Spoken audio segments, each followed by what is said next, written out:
Hello everyone, this is a quick walkthrough of what's involved to remove the transmission from a Kia Optima. This is a 2002 model. The biggest thing to wrap your head around is that the subframe has to be pulled down. And that is troublesome in itself because everything is connected to the subframe. I've had to knock all the suspension loose, remove the strut. I pretty much took everything apart on this side. The rack and pinion is going to come down with the subframe, and you actually don't have to disconnect any of the lines. The lines, they do go to flexible hose so that they have plenty of room to move. So as long as you get this one side down, you should be good, but that is a lot of work in itself. As far as the other side, you don't have to take apart quite as much.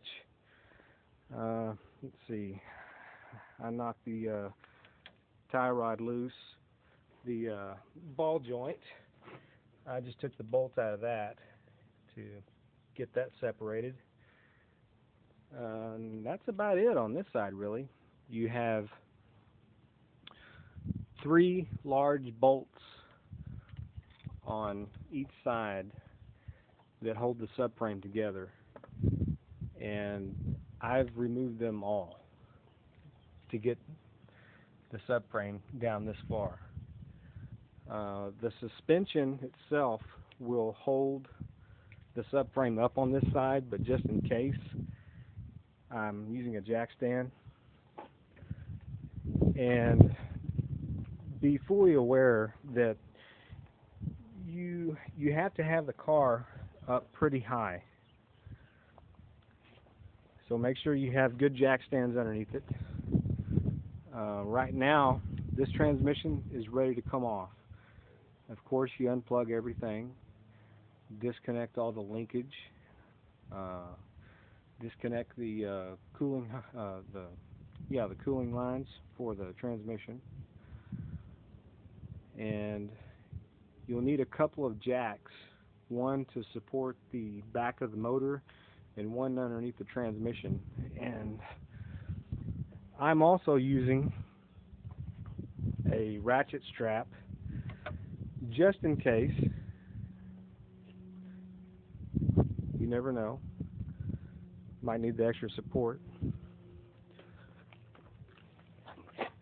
I actually only have one bolt holding this thing together right now. You can actually see the separation from the motor and the transmission. You do want to take out all the torque converter bolts before you get it this far. So you have to spin the motor around. I did mine by hand. You can just put a socket on the harmonic balancer and turn the engine. There's a window where you can remove the torque converter bolts. But just know that there is a lot involved. You cannot take it out from the top. It's impossible. There's no way to get it out from the top. And the only way to get it out from the bottom is to bring the subframe down. So that makes it difficult. So if you're going to do this, get ready to take apart a lot of stuff. And good luck with your project.